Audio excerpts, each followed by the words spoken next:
नमस्कार मित्रों, मैं कान्हा राम सैनी मेरे YouTube चैनल संस्कृत ज्ञान गंगा में आपका स्वागत करता हूँ।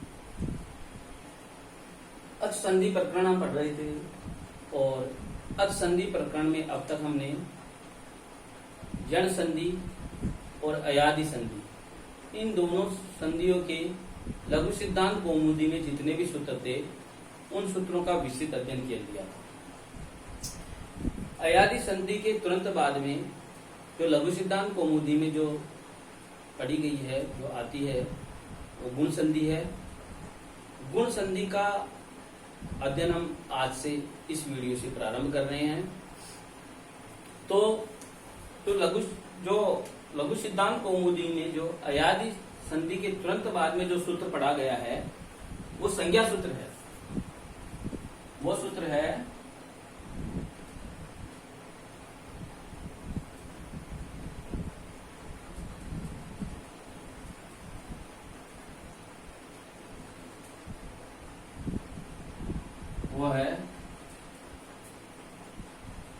अदेंग गुण है।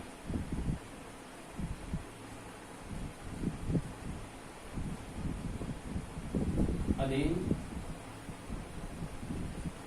गुण है।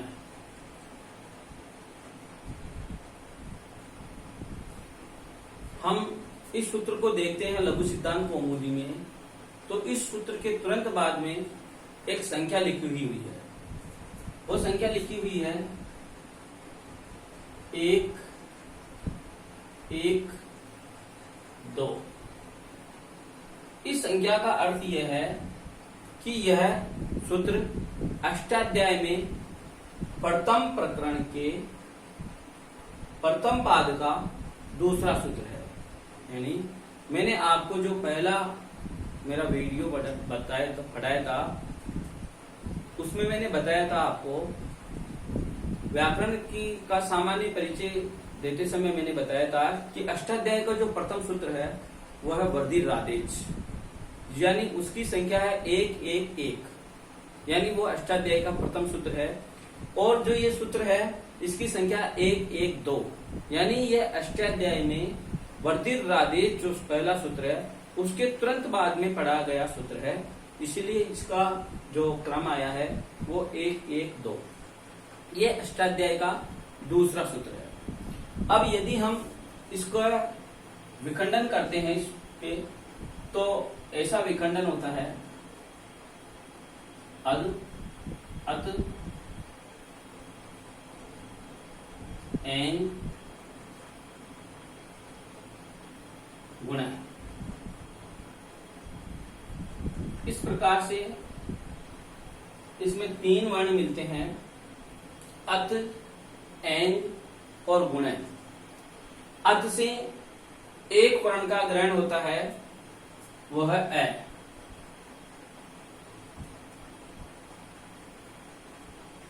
एंग से एंग प्रत्याहार हम बनाएंगे तो 2 वर्णों का ग्रहण होगा, ए और ओ। तो ये जो 3 वर्ण हैं ए और ओ, इन तीनों वर्णों को पाणिनि जी ने गुण कहा है। यानी इन तीनों वर्णों की पाणिनि जी ने गुण संज्ञा की है, यानी इनको गुण नाम दिया है पाणिनि जी ने। इन तीनों वर्णों को पाणिनि जी ने गुण कहा है। यदि आपसे पूछा जाए कि व्याकरण शास्त्र में कितने गुण माने गए हैं, तो 3 गुण माने गए हैं, और वो कौन कौन से हैं, तो आपका उत्तर होना चाहिए ए और ओ। ये 3 ही गुण माने गए हैं।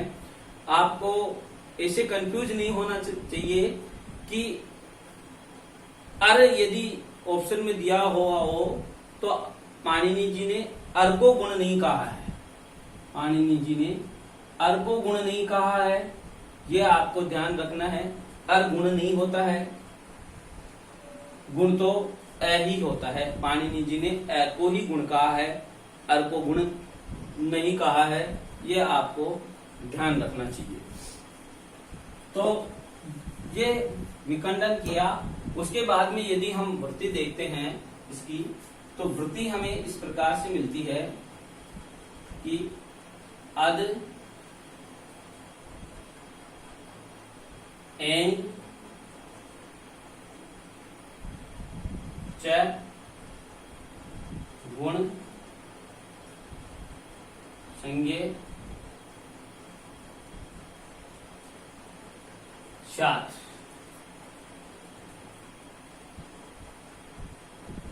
यानी अद वा पदांत से एक सूत्र है, तो विकल्प के तय के स्थान पर द हो जाता है, इसलिए द भी हो सकता है, तय भी हो सकता है, दोनों प्रकार से लिखा जाता है। तो अद यानी ए, एंग यानी ए ओ, अत और एंग की यानी ए और ए ओ की गुण संज्ञा हो, इस प्रकार से वृत्ति लिखी हुई है। इस जो यहाँ पर जो अत आया उससे ए का ही ग्रहण क्यों हुआ, इसकी व्याख्या के लिए इसके तुरंत बाद में एक सूत्र पढ़ा गया है। उस सूत्र से ये चीज हमारी क्लियर हो जाएगी कि यहाँ सिर्फ ए का ही क्यों ग्रहण किया गया, आ का क्यों ग्रहण नहीं किया गया। इसके तुरंत बाद में एक सूत्र है, वो सूत्र है तय पर तत्कालस, तय परस तत्कालस।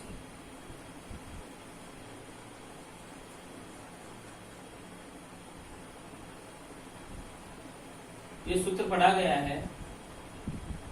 इस सूत्र का यदि हम विखंडन करते हैं तो तीन चीजें निकल करके बाहर आती है। एक है तय पर स का विसर्ग हो जाएगा, फिर आगे निकल के बाहर आएगी तत्, और उसके बाद में है कालस्य। इस प्रकार से तीन शब्द बाहर निकल करके आएंगे। तय पर है, फिर निकल के आएगा तत् और फिर कालस्य। तीन शब्द निकल करके बाहर आए हैं। तो सबसे पहले हम तय पर का अर्थ देखते हैं। तो तय पर के दो अर्थ निकलते हैं। एक यहां मैं लिख देता हूं, तय पर है, इसके दो अर्थ निकलते हैं, दो अर्थ होते हैं। एक अर्थ होता है कि जिसके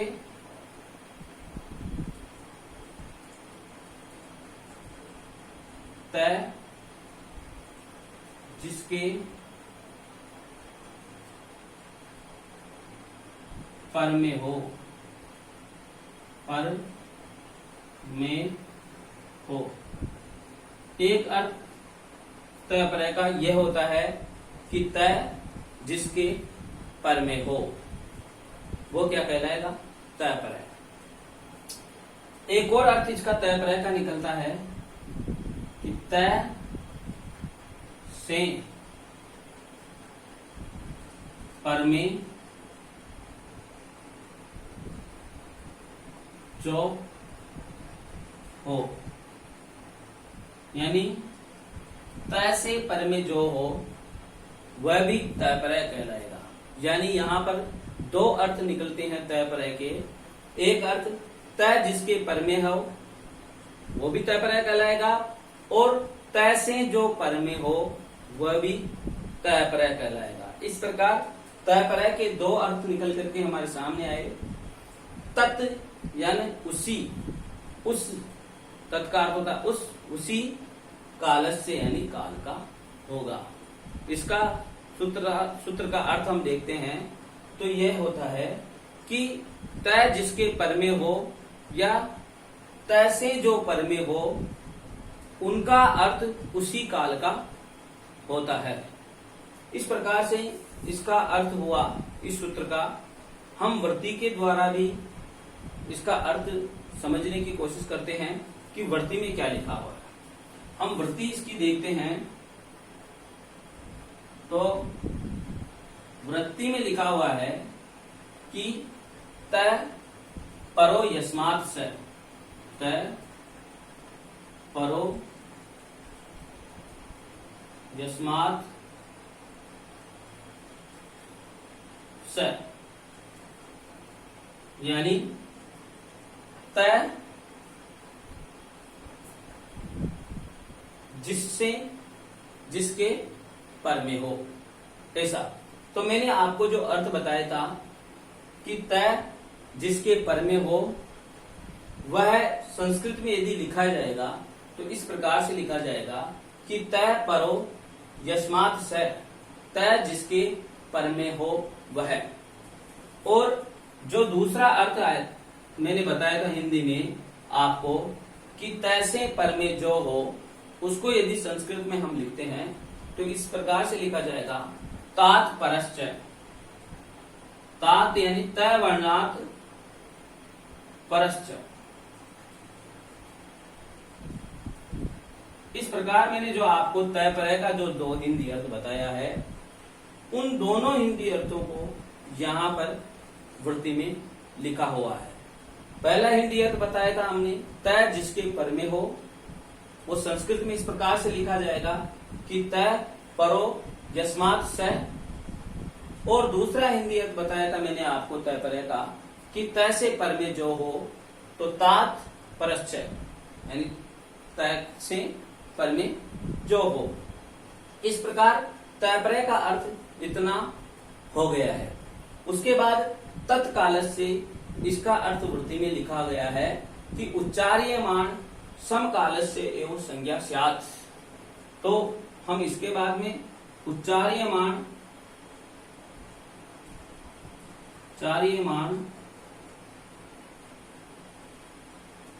समकालस्य एवं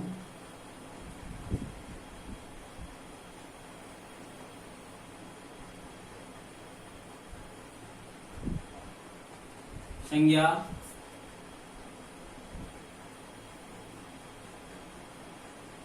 स्यात्। इस प्रकार से जो ये तय परय तत्कालस्य है उसकी वृत्ति लिखी हुई है। तो इस वृत्ति का भी वही अर्थ है जो मैंने आपको हिंदी में बताया। ये वृत्ति भी यही कहती है कि तय जिसके पर में हो और तय से जो पर में हो, ऐसे उच्चार्यमाण वर्ण का की समकाल की ही संज्ञा होगी, उसी काल की संज्ञा होगी। तो अब हम इसको यहाँ इस सूत्र में देखते हैं कि तय किस वर्ण के बाद में पड़ा हुआ है और तय किन वर्णों के पहले पड़ा हुआ है। तो यहाँ जो अ वर्ण है उसके बाद में तय पढ़ा गया है, तो ये अ क्या हो गया, तय पर वर्ण हो गया, तय पर हो गया ना अ। और एंग है, इस एंग से पूर्व में भी तय पड़ा हुआ है, इस कारण यह भी एंग प्रत्यार्थ है, यह भी तय पर हो गया। इस कारण से इनकी संज्ञा उसी काल की गिनी जाएगी। इससे पूर्व हमने संज्ञा प्रकरण में एक सूत्र पढ़ा था, अनुदित सवर्ण से चा प्रत्यय। एक सूत्र हमने पढ़ा था, अनुदित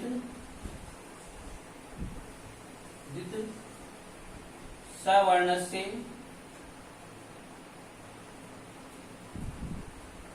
चा प्रत्यय।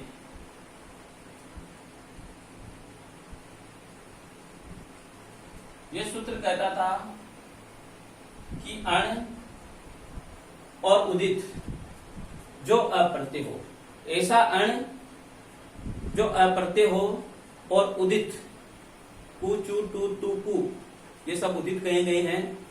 तो ऐसा अण जो अप्रत्यय हो और उदित वर्ण अपने सवर्णों का ग्रहण करते हैं, यानी अ मात्र के कहने से उसके 18 प्रकार के वर्णों का ग्रहण हो जाता था। ई मात्र के कहने से उसके 18 प्रकार के वर्णों का ग्रहण हो जाता था।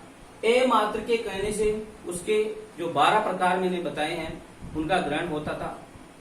और ओ मात्र के कहने से उसके भी 12 प्रकार जो बताए हैं उनका ग्रहण होता था। इस सूत्र के कारण, अनुदित सवर्ण से चा प्रत्यय के कारण। लेकिन ये जो सूत्र है तय पर तत्काल से, यह सूत्र इसका अपवाद है। अनुदित सवर्ण से चा प्रत्यय जो सूत्र है इसका अपवाद सूत्र है तय पर तत्काल से, जो ये सभी सवर्णों की ग्राहक सूत्र था, ये सभी सवर्णों का ग्रहण करवाता था, परंतु यह सूत्र इसको बाध देता है, इसको कंट्रोल कर देता है। यह सूत्र कहता है कि जिस वर्ण के बाद में तय पढ़ दिया गया हो या जिन वर्णों से पूर्व तय पढ़ दिया गया हो वह उसी काल के ग्राहक होंगे। तो ये जो अ है, यहां पर ऋष्व काल के अ वर्ण के बाद में तय पढ़ दिया गया है, तो जो ऋष्व अकार है उसी का ग्रहण यहां होगा। और जो एंग है, ए ओ एंग में एंग प्रत्यार से पूर्व भी तय पढ़ दिया गया है, इस कारण से ये भी अपने समकाल के ही ग्रहण करवाएंगे। यानी यहां पर दीर्घ ए के पूर्व ए और ओ वर्णों के पूर्व तय पढ़ दिया गया है, तो ये भी अपने दीर्घ काल के वर्णों का ही सवर्णों का ही ग्रहण करेंगे, प्लुत काल के सवर्णों का ग्रहण नहीं करेंगे। तो इस प्रकार से आपके समझ में आ गया होगा कि ये तीन ही वर्ण यहाँ पर गुण क्यों कहे गए हैं। तो यहाँ पर आ क्यों नहीं कहा गया, वह आपके समझ में आ गया होगा। तो इस प्रकार से ए को, ए को और ओ को ही पाणिनि जी ने गुण कहा है। अब इसके बाद में एक सूत्र आता है, विधि सूत्र आद गुणय। इसके बाद में जो सूत्र आता है वो सूत्र है आद गुणय।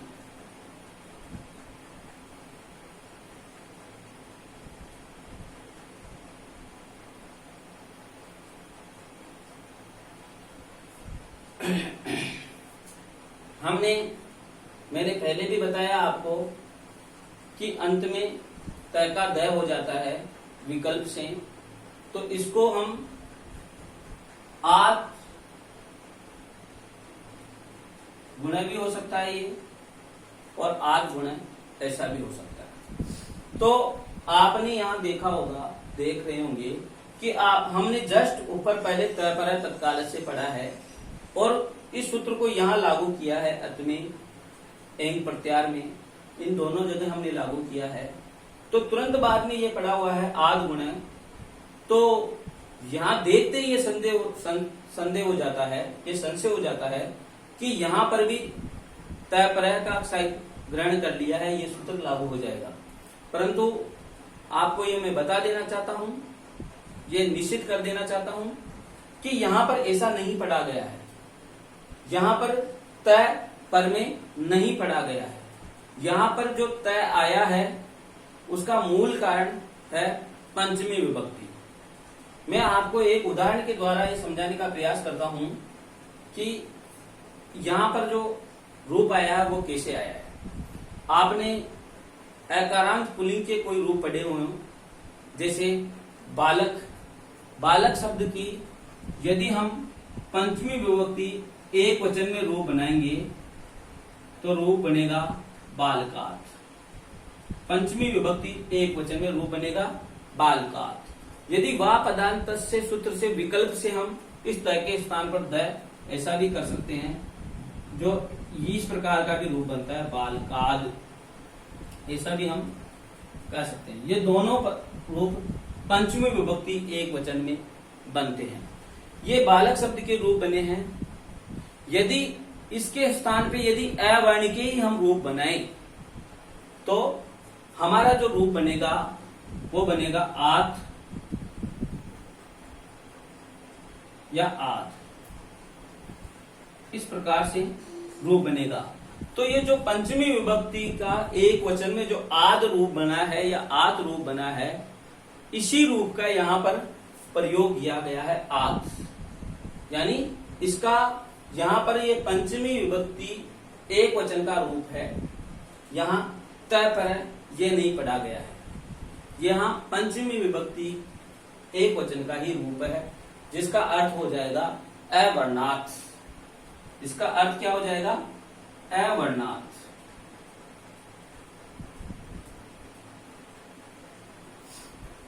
अवर्णात् हमारे अर्थ समझ में आ गया किस प्रकार से आया है।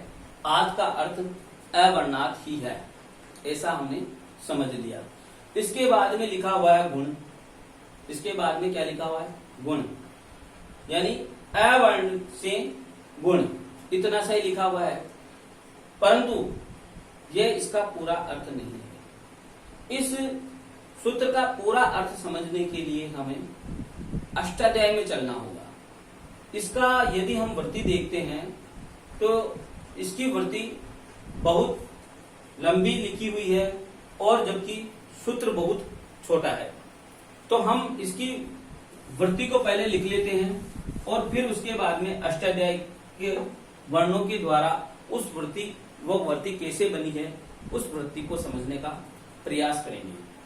तो अवर्णात ऐसी वृत्ति लिखी हुई है, वृत्ति जो लिखी हुई है वो ऐसे लिखी हुई है, अवर्णात अची परे, अवर्णात अची परे पूर्व परयो रेको गुण आदेश जात। पूर्व परियोर रेको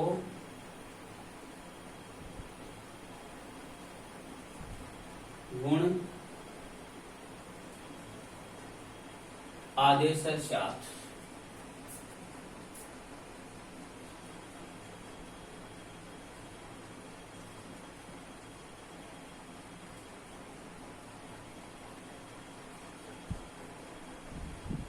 इस प्रकार से वृत्ति लिखी हुई है और हमारा जो सूत्र था वो इतना सा ही था, आद और गुण है।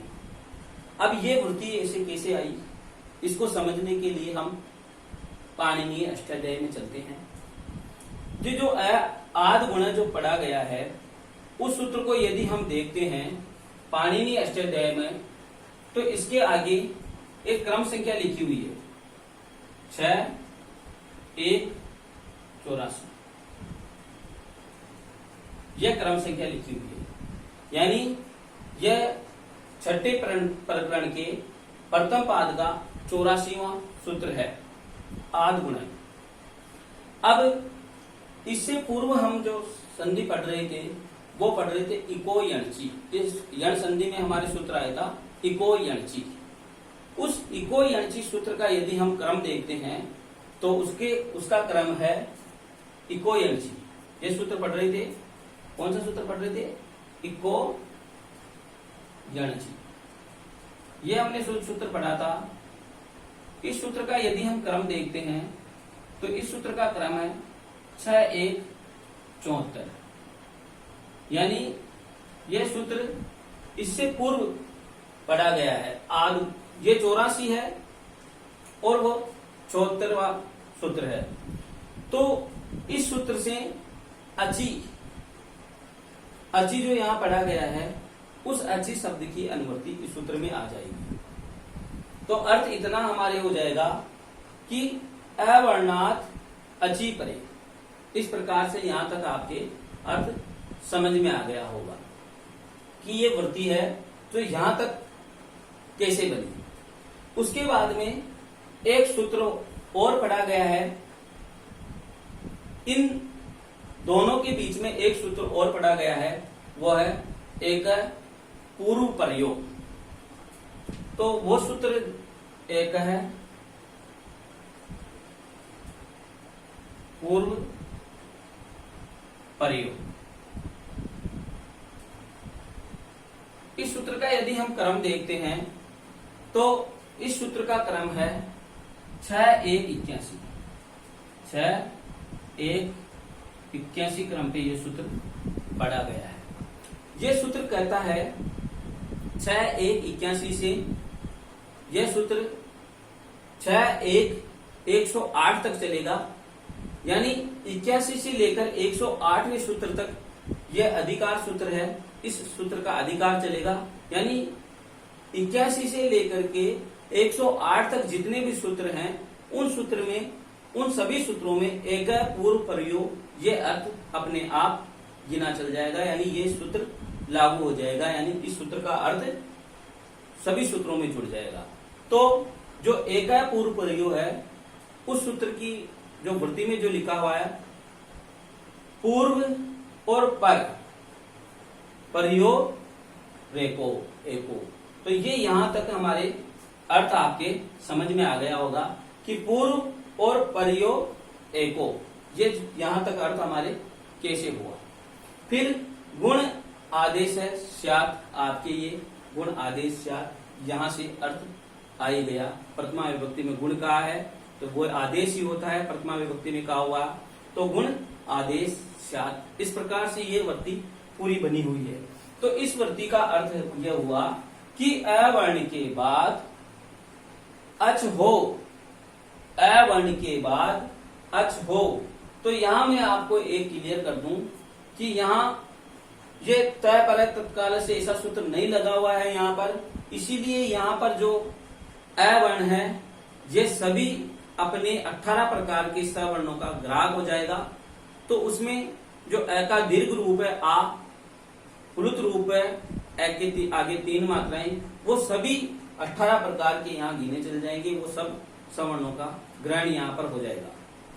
तो यहाँ अ मात्र के कहने से 18 प्रकार के अ का ग्रहण हो गया है।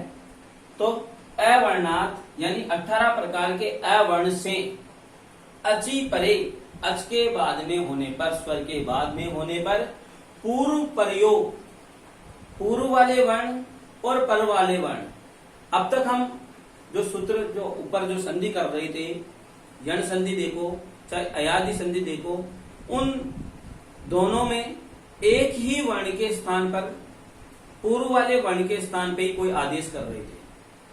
परंतु अब हम जो संधि करेंगे उनमें पूर्व और पर वाला दोनों वर्णों के स्थान पर एक आदेश करेंगे।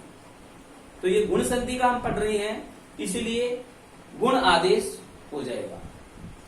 पूर्व परयोग यानी पूर्व वाले वर्ण और पर वाले वर्ण के स्थान पर एक गुण आदेश होगा।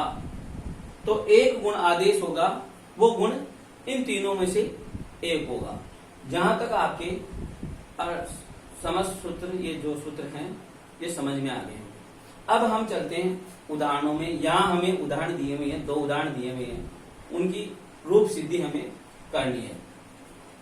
एक उदाहरण दिया हुआ है उपेंद्र।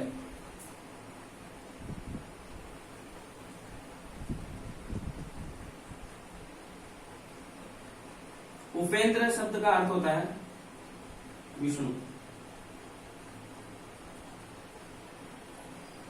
अब हम इसका संधि विच्छेद करेंगे तो संधि विच्छेद होता है उप प्लस इंद्र।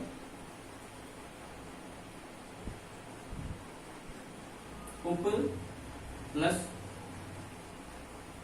इंद्र, इस प्रकार से संधि विच्छेद होगा। अब हम प्लस से जो पूर्व वर्ण है उसको और प्लस के जो बाद में वर्ण है उन दोनों वर्णों को ध्यान से देखेंगे तो हमें प्लस से पूर्व में अ वर्ण मिला, जो लागू हो रहा है हमारा सूत्र कि अ वर्ण के बाद में अच मिलना चाहिए। तो हमें अ वर्ण मिल गया और उसके तुरंत बाद में अच मिल गया। तो पूर्व प्रयोग, पूर्व वाला वर्ण और पर वाला वर्ण दोनों के स्थान पर एक आदेश करना है, इसलिए हम पूर्व वाला वर्ण भी बाहर निकाल लेंगे। तो हमें क्या मिला, अ मिला था पूर्व में वर्ण, और पर में जो मिला था उसको भी हम बाहर निकाल लेंगे। दोनों वर्णों को हमने बाहर निकाल लिया और उसके बाद में दोनों के स्थान पर एक आदेश हमें करना है, गुण आदेश, गुण करना है हमें। और हमने पहले पढ़ लिया कि अदेंग गुण है, पाणिनि जी ने 3 गुण बताए हैं अ, ए और ओ। इस प्रकार 3 गुण बताए हैं। अब इन दोनों के स्थान पे ये 3 गुण प्राप्त हो जाएंगे। अब ऐसी स्थिति हो गई तो अब इन तीनों वर्णों में से कौन सा वर्ण आए ये हमें याद करना है। तो यहां पर अब वही हम स्थानीय अंतरतमय सूत्र से यहां पर इनके उच्चारण स्थान आदि देखेंगे और जो सवर्णी होगा उसी को लागू करेंगे। तो स्थानीय अंतरतमय की सहायता से हमने देखा कि अ वर्ण का उच्चारण स्थान, इस अ वर्ण का उच्चारण स्थान होता है कंठ, इस अ का, और इस ई वर्ण का उच्चारण स्थान होता है तालु। तो हमें कंठ तालु उच्चारण स्थान वाला ही वर्ण हमें यहां पर आदेश करना होगा, वही इसका सवर्णी होगा। तो हम देखते हैं अ वर्ण का उच्चारण स्थान कंठ ही है, तालु इसमें नहीं आया, इसलिए यह सदृशतम पद नहीं हुआ, सदृशतम वर्ण नहीं हुआ। इसके बाद में हम देखते हैं ओ को देखते हैं। तो ओ दो तो कंठ होष्ठ, कंठ और होष्ठ इसके उच्चारण स्थान होते हैं, इस कारण यह भी सदृशतम वर्ण नहीं हुआ। आगे हम यह देखते हैं ए, तो ए का उच्चारण स्थान देखते हैं। तो ए का उच्चारण स्थान भी क्या होता है, यही होता है कंठ तालु। यही उच्चारण स्थान होने के कारण ए है वो इन दोनों वर्णों का सवर्णी हो गया, और आदेश तीनों गुणों का जो प्राप्त हो गया था उनमें से एक ही गुण का आदेश हो जाएगा, वो होगा ए का। इन दोनों के स्थान पे एक ही आदेश होगा, वो कौन सा हो जाएगा, ए। अब हमें यहां जो बचा है वो लिख लेते हैं, उ पर आधा ही रह जाएगा, क्योंकि हमने प में से अ बाहर निकाल लिया था, और इधर भी न आधा और द्र, ये स्थिति रह जाएगी, क्योंकि इधर से भी हमने ई वर्ण बाहर निकाल लिया था, और इन दोनों वर्णों के स्थान पे हमने ए गुण कर दिया था। अब यदि हम यहाँ पर इनको मिलाएंगे तो हमारा जो रूप है वो बन जाएगा उ प में एक ही मात्रा उपेन नद्र। इस प्रकार से हमारी जो रूप सिद्धि है उपेंद्र वो सिद्ध हो जाएगी। उसके बाद में एक और उदाहरण हमारे दिया हुआ है यहाँ पर, वो उदाहरण है गंगोदगम। वो उदाहरण है गंगोदकम,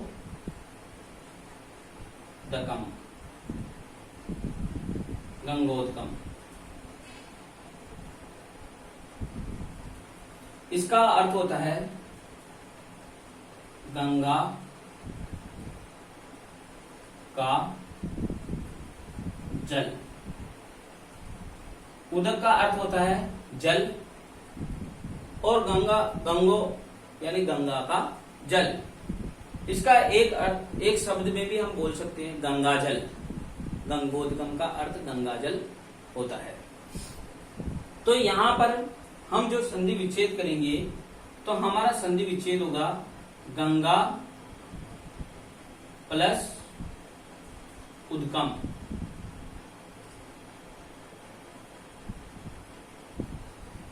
ये संधि विच्छेद हो गया।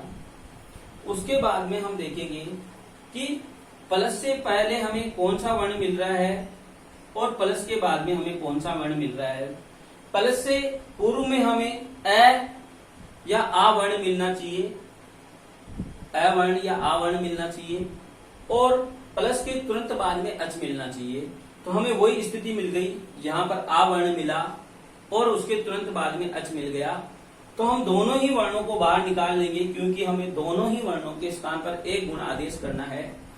तो हम दोनों ही वर्णों को बाहर निकाल लिया। यहाँ आ मिला, आ को बाहर निकाल लिया, और इधर उ मिला, उ को हमने बाहर निकाल लिया। अब इन दोनों के स्थान पर हमें एक गुण आदेश करना है, वो इन तीनों में से एक करना है। तो वही हम स्थानीय अंतरतम सूत्र की सहायता से हम देखेंगे कि आ का उच्चारण स्थान क्या होता है, कंठ होता है, और उ का उच्चारण स्थान होता है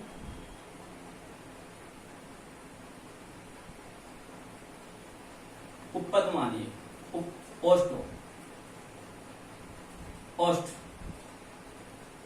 तो इन आ का उच्चारण स्थान कंठ होता है और उ का उच्चारण स्थान होता है ओष्ठ। तो यानी कंठ और ओष्ठ उच्चारण स्थान वाला ही वर्ण यहाँ पर काम में आएगा, वही इनका सवर्णी होगा। तो हम देखते हैं कि ओ जो वर्ण है उसका उच्चारण स्थान कंठस्थ होता है, इसलिए यहां पर तीनों में से एक ही आदेश होगा ओ। अब हम स्थिति आगे देखते हैं। स्थिति हमारे पास ऐसी हो जाएगी कि ग और इधर ग ग, ये आधा ही है।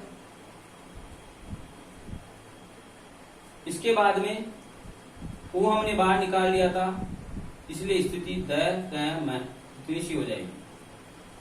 अब हम यहाँ यदि इनको मिला देंगे तो हमारा जो रूप है गंगोदकम, वो हमारा रूप सिद्ध हो जाएगा। ग आधा था, इसमें ओ की मात्रा हो जाएगी तो अर्थ पूरा हो जाएगा गंगो, फिर आगे द क म। इस प्रकार से गंगोदकम ऐसा जो हमारा रूप था वो सिद्ध हो गया है। अब इसके बाद में यहां तक हमारे, मैं समझता हूं हमारे समझ में आ गया होगा। इसके बाद में एक सूत्र दिया हुआ है, वो सूत्र है पूर्ण रफर। इसको मैं मिटा देता हूं।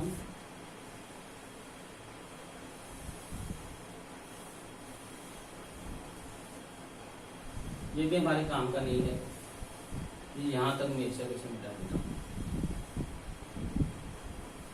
ये कोई काम की नहीं है हमारी, तो ये मैं पूरा ही मिटा देता हूं।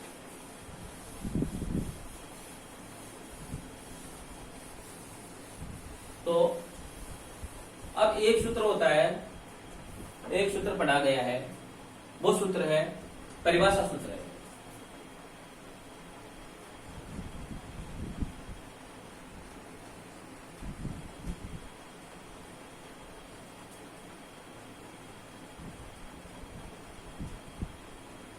वो परिभाषा सूत्र पढ़ा गया है, वो है पूर्ण रफर है। ये सूत्र पढ़ा गया है। इस सूत्र का यदि हम विखंडन करेंगे तो उ विसर्ग अण और फिर हो जाएगा उ अण और फिर हो जाएगा, यहाँ न आधा ही है, इस प्रकार से है तो उ अण और फिर हो जाएगा रफर है। इस प्रकार से इसका संधि विच्छेद हो जाएगा, उ अण रफर है। अब हम सबसे पहले उ का अर्थ देखते हैं कि उ का अर्थ क्या होता है। उ को अर्थ को समझाने के लिए मैं आपको ऋकारांत जो शब्द है पितृ, मातृ, भ्रातृ, उनमें आपको मैं लेके चलूंगा। तो ऋकारांत षष्ठी विभक्ति एक वचन में हम बनाएंगे, पितृ का बनाएं या मातृ का बनाएं, पितृ या मातृ, इन दोनों का ही बनाते हैं हम।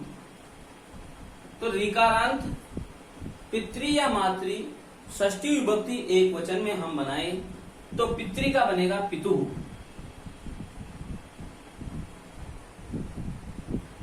और मातृ का बनेगा मातुः, षष्ठी विभक्ति एक वचन में। तो इस प्रकार यदि हम उ री, ये री है, इसका ही षष्ठी विभक्ति एक वचन में हम बनाए तो जो रूप बनेगा वो बनेगा उ। जिस प्रकार ये री षष्ठी विभक्ति एक वचन में क्या हो गया तु, मातुः, पितृ का क्या हो गया पितुः। इसी प्रकार री का षष्ठी विभक्ति एक वचन में क्या अर्थ हो जाएगा, क्या हो जाएगा, रूप बदल करके उ। तो ये जो उ है ये षष्ठी विभक्ति, री का षष्ठी विभक्ति एक वचन का रूप है।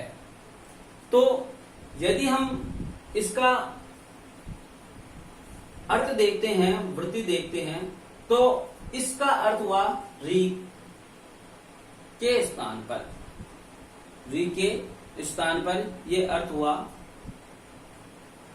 क्योंकि हमने पहले ही पढ़ा है कि पाणिनि जी ने जहां षष्ठी विभक्ति का प्रयोग कर दिया वहां हमें स्थाने शब्द को जोड़ना होगा, षष्ठी स्थाने ही होगा इस सूत्र से।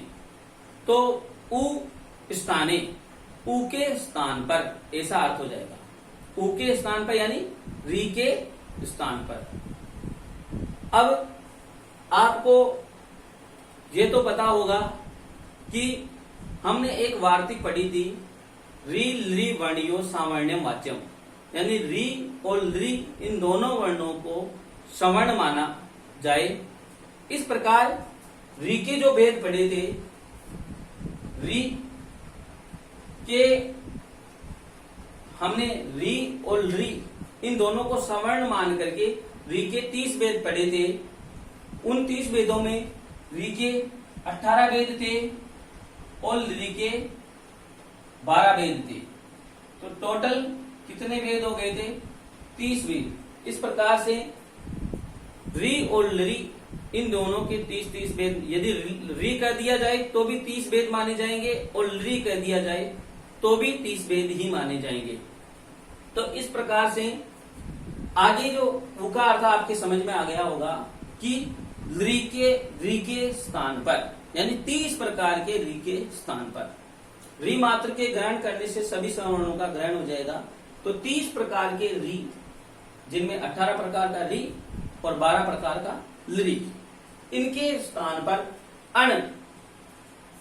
अण जो आदेश होगा, अणि में 3 वर्ण आते हैं, अ, ई, उ। इन तीनों वर्णों का जो आदेश होगा वो र पर है, यानी उनके बाद में र प्रत्यार के वर्णों को जोड़ दिया जाएगा बाद में, यानी पर, यानी र लगा दिया जाएगा, र प्रत्यार के वर्णों को लगा दिया जाएगा। इस प्रकार से इस पूर्ण र पर का जो सूत्र है उसका अर्थ हुआ कि 30 प्रकार का जो री है, उस 30 प्रकार के री के बाद में के स्थान पर, बाद में नहीं, के स्थान पर जो अण आदेश होगा, उस अण में र प्रत्यार के वर्णों को, र में 2 वर्ण आते हैं, एक र और एक ल। ये इसकी सिद्धि के लिए हम आगे एक सूत्र पढ़ेंगे, तो उनको जोड़ दिए जाते हैं।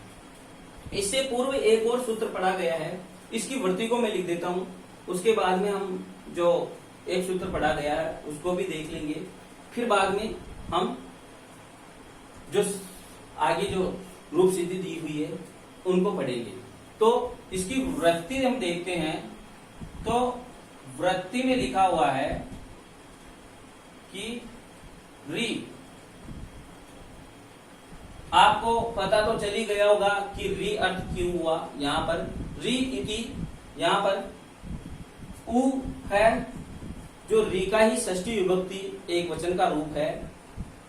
तो री इति ऐसा लिखा हुआ वृत्ति में, री इति त्रिंशत्,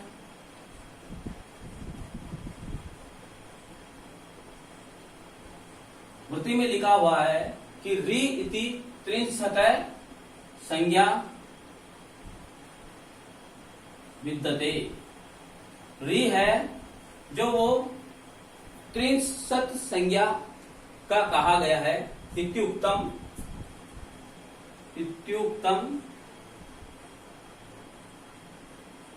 री इति त्रिंशत् संज्ञा इति उक्तम, ये हमने पहले ही बता दिया है। तत् स्थाने आगे लिखा हुआ है कि तत् स्थाने यो अण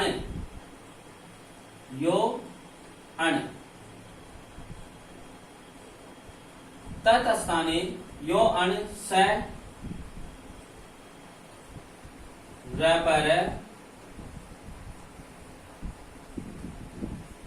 पर स, संज्ञेव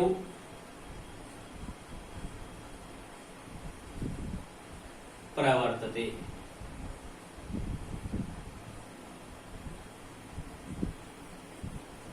इस प्रकार से इसकी वृत्ति लिखी हुई है पूर्ण रैपर है की। मैंने आपको बताया कि उ का अर्थ क्या है, री स्थाने, री के स्थान पर। तो यहां पर जो लिखा हुआ है री इति त्रिंशत् संज्ञा इत्युक्तम, री की 30 संज्ञा बताई गई है तत्स्थाने यानी उसके स्थान पर, यानी री के स्थान पर। अण जो अण आदेश होगा स व र पर संज्ञो प्रवर्तते, यानी बाद में र प्रत्यार के वर्णों को लेकर ही आता है। अब र प्रत्यार को समझाने के लिए यहां पर एक सूत्र दिया हुआ है, संज्ञा सूत्र। वो संज्ञा सूत्र को हम समझ लेते हैं, उसके बाद में हम ये संज्ञा सूत्र है, यह सूत्र है उपदेशे अज अनुनासिक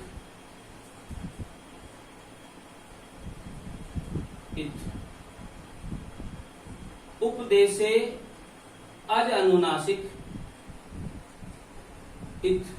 ऐसा एक सूत्र है।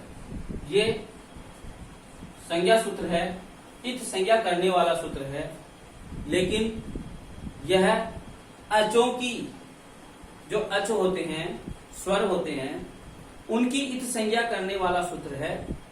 वो भी ऐसे स्वर जो अनुनासिक हो, उनकी इत संज्ञा होती है, उनकी इत संज्ञा करने वाला सूत्र है ये। और हमने हलंत्यम पढ़ा था, वो हलों की यानी व्यंजनों की इत संज्ञा करने वाला सूत्र था। वह भी उपदेश अवस्था में हलों की इत संज्ञा करता था। और यह सूत्र जो उपदेश अवस्था में जो अच होते हैं, उन अचों की इत संज्ञा